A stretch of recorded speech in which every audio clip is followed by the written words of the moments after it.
B가 왔는데 B는 여자입니다. 근데 재밌는 거는 마침 A가 이 본원에 왔을 때 B가 왔는 거예요. 너무나 둘이가 비슷하니까 할머니가 이 B한테 B 엄마 아빠한테 우리 손자가 좋아졌다 이야기를 했었기 때문에 좀 신심이 더 생겼겠죠. B는 홍천에서 왔는데 제일 큰 문제가 언어가 지금 잘 안 되고 있고 언어가 잘 안 되고 있고 대화를 하면은 아스퍼거 같은 느낌이 듭니다. 대화가 좀 잘 안 돼. 아스퍼거보다 좀 더 심한. 제일 큰 문제는 ADHD로 진단받아서 약을 이미 많이 먹고 있었습니다. 약을 아침에도 2종류, 오후에는 3종류, 심지어 파킨슨 약과 너무 흥분성을 갖고 있으니까 파킨슨 약도 먹고 있고 오로필 같은 거는 우리 뇌전증 약입니다. 중추신경 억제하는 겁니다. 마약류죠. 멍하게 만드는 거예요. 흥분하니까 이제 그런가 봐요. 근데 여러분 알다시피 ADHD 약은 뭡니까? 도파민 증강제입니다. 흥분제입니다. 흥분제. 이 흥분한 아이한테 흥분제를 먹이면 어떻게 되겠어요? 더 흥분될 거 아니에요, 우리가. 근데 이게 흥분제가 도파민 증강제가 코카인하고 구조가 비슷하다 보니까 우리 코카인 같은 걸 먹으면은 가만히 있습니다. 확 심장이 빨리 뛴 상태로 눈 풀리고 입 벌어지고 가만히 있습니다. 근데 이걸 먹으면 좋은 거는 그 집단에 속한 지도자, 지도하시는 분, 뭐 교사를 포함해서 아이가 설치는 애가 가만히 있으면은 좋잖아요. 근데 이 아이의 미래는 어떻게 되겠습니까? 그래서 이런 부분들도 이 약의 성분을 도파민 증강제가 코카인과 어떤 관계가 있는지 마약류인데 향정인성 의약품이죠. 여기에 대한 구체적인 작용이나 기전도 한번 살펴보시기 바랍니다. 그래서 너무 많이 지금 ADHD 약을 먹고 있는 문제가 있었고 언어가 너무 느린 문제, 그 다음에 제일 큰 문제는 ADHD 중에서 계속 운답니다. 계속 울기 때문에 생활이 안 된다는 거예요. 울기 때문에. 오늘 3주째인데 엄마가 말하는 걸 제가 받아 적었습니다. 오늘 보니까 안녕하세요 하는데 3주 만에 발음이 좀 좋아진 것 같아요. 3주밖에 안 되기 때문에 제가 원래 안 물어봅니다. 한 6개월까지 잘 안 물어보는데 제가 물어봤습니다. 발음이 좀 좋아진 것 같은데 맞아요. 물어보니까 엄마가 발음이 분명히 좋아졌고 언어 사용량이 많이 늘었답니다. 그래서 저도 많이 놀랐습니다. 이 친구도 마찬가지로 성공한 신안을 같이 복용했습니다. 그리고 보니까 눈빛이 많이 또렷해진 것 같은 거예요. 이목구비가. 그래서 어머님 물어보니까 어머님이 눈빛이 많이 또렷해진 게 확실하답니다. 아빠도 그렇게 이야기한답니다. 3주 만에. 그 가장 결정적인 거는 ADHD 약, 마약류를 한 종류, 2종류, 3종류를 복용하고 있고 그 다음에 뇌전증 약을 복용하고 있고 파킨슨 약까지 복용하고 있음에도 불구하고 잡히지 않았던 ADHD, 그 중에서도 심하게 우는 거, 심하게 계속 운답니다. 심하게 우는 게 그래서 좀 덜 웁니까? 제가 질문했습니다. 어머님이 덜 우는 게 아니고 거의 안 운답니다. 그래서 결론적으로 언어 사용이 늘고 눈빛이 또렷해지고 거의 안 운답니다. 3주 만에.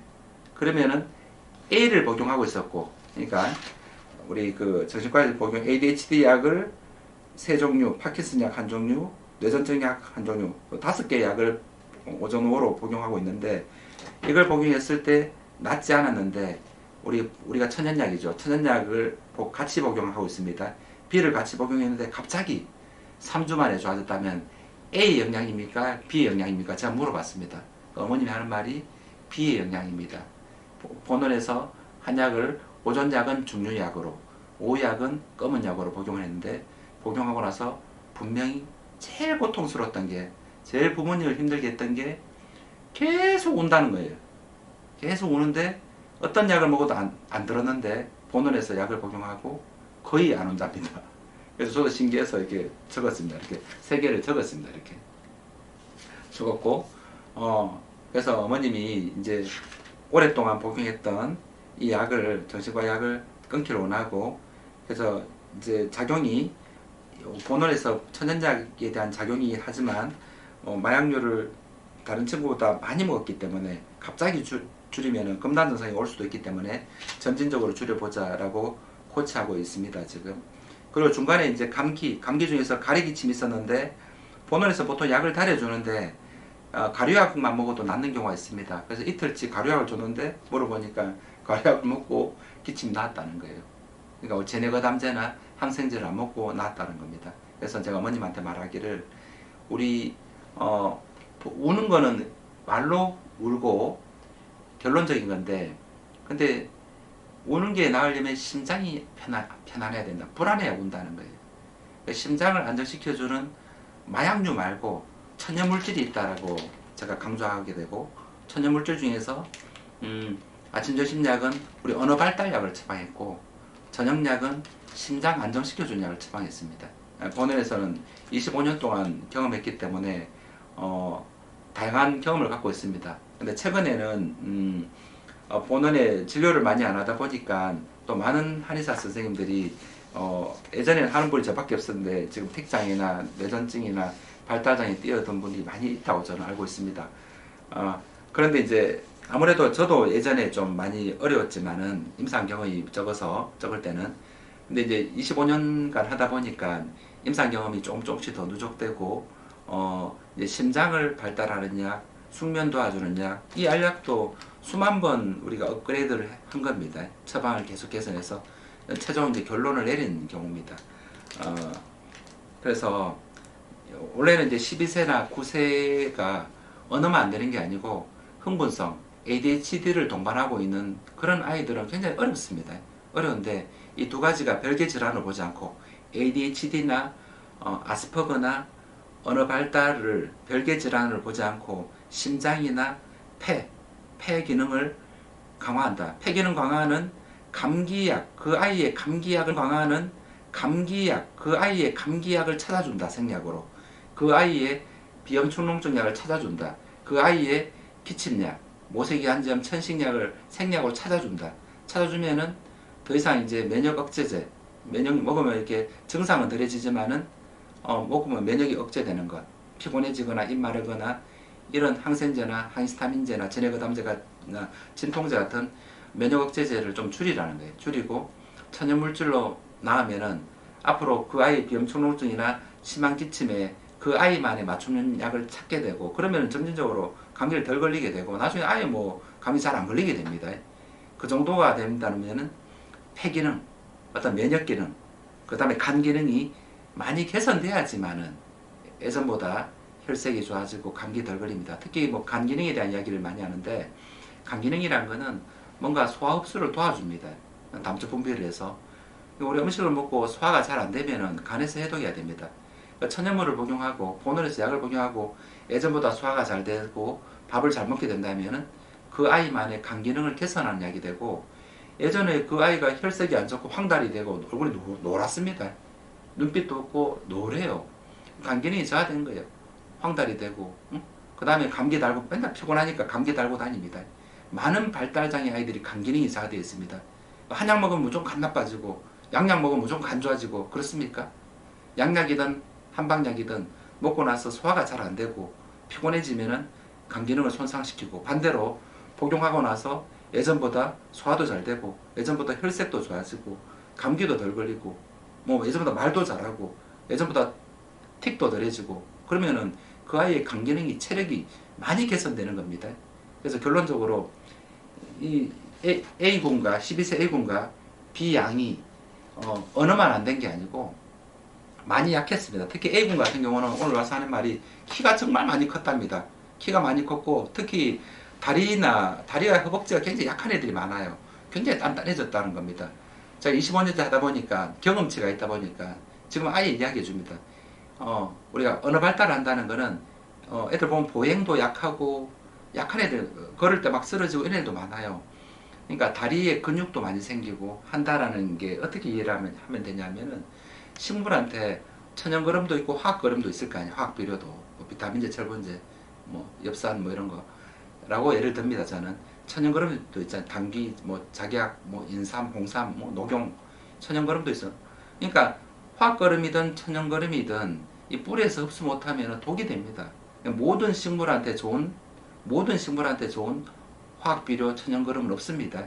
모든 사람한테 좋은 영양제, 화학비료라 칩시다. 어떤 약, 뭐 인삼, 뭐 홍삼이라 칩시다. 뭐 없습니다. 그 사람한테 맞는 약을 찾는 거를 하는 게 우리가 할 전문가가 할 일입니다. 그 사람한테 맞는 천연약을 찾는 거예요. 그 아이의 코 심할 때 먹으면 낫는 약을 찾습니다. 경험하게 되고 그 아이가 기침할 때 먹으면 낫는 천연약을 찾아줍니다. 찾게 되는 거예요. 그 아이가 지금 심장이 막 빨리 뛰면은 가만히 있기 힘들고 붕붕 날아다니는 애들도 있고 아까 이 비양처럼 계속 우는 애들이 있는 거예요. 계속 우니까 힘드니까 병원 가면 ADHD라고 약을 또 마약류 중에서 오히려 흥분제를 먹으니까 끝이 안 나는 거예요. 그래 처방하다가 나중에 보니까 너무 흥분하니까 또 뇌전증 약, 그러니까 억누른 거, 중추신경 억제제를 또 쓰거나 또는 처방을 보니까 파킨스 약까지 쓰거나 뭐 이렇게 하고 있는 거예요. 그럼에도 불구하고 계속 우는 거예요. 이제 그런 경우에도 천연물질을 사용하여서 심장을 안정시켜주는 천연물질이 있다는 것, 또 이런 천연물질이 있다는 것을 좀 이야기하고자 합니다. 이 영상은 지금 뭐 국내뿐만 아니라 지금 세계 13개국에서 본원에서 내원하고 있는데 그런 분들이 영상을 보면은 우리 아이가 말이 늦다든지 또는 우리 아이가 너무 심하게 안정이 안 된다든지 불안해 한다든지 막 운다든지 다양하게 나타납니다. 뭐 산만하다든지 운다든지 막 설친다 붕붕 날아다닌다든지 이런 경우에 먼저 그 아이만의 결론은 이제 증상은 다양하지만 원인은 심장의 흥분이 많습니다. 심장을 안정시켜주는 그 아이만의 천연물을 찾아주면 해결될 수 있다라는 말을 꼭 해주고 싶고, 그리고 그 아이가 감기 걸렸을 때, 감기는 면역이 약해서 생기는 질환이기 때문에 오히려 면역을 더 떨어뜨리는 면역 억제제 감기약은 두 번째 선택으로 하시고 첫 번째 선택으로는 에너지를 증강시켜주는 약물을 썼으면 하는 바람입니다. 저는 그렇게 해보면은 예전보다 감기 달고 다니는 게 훨씬 적어들게 되고 아예 감기에 안 걸릴 정도의 면역을 만들어줍니다. 그러면은 예전보다 눈에 띄게 약을 코에 넣는 게 아니기 때문에 먹어서 코가 좋아졌기 때문에 코만 좋아지는 게 아니고 얼굴 쪽에 혈류가 개선되고 브레인이 머리가 여기 있지 않습니까? 뇌가. 그러니까 얼굴 쪽에 혈류가 개선되면 뇌에도 아무 영양 공급이 많이 되게 되는 것 같습니다. 그래서 이제 비염축농 쪽을 고친다라는 거는 우리 아이의 발달을 시켜주는 것과 우리 아이의 ADHD를 예방해주는 것과 우리 아이의 틱을 예방해주는 것과 깊은 관계가 있다. 감기 치료가 굉장히 중요하다. 그러니까 결론은 우리 몸의 엔진은 조물주가 만드실 때 이 갈비뼈를 만들었습니다. 갈비뼈 안에 가장 중요한 엔진, 심장과 그다음 폐, 우리 심폐 기능이라 하지 않습니까? 심폐가 언어 발달, ADHD, 틱장애, 뇌전증에 굉장히 중요하다.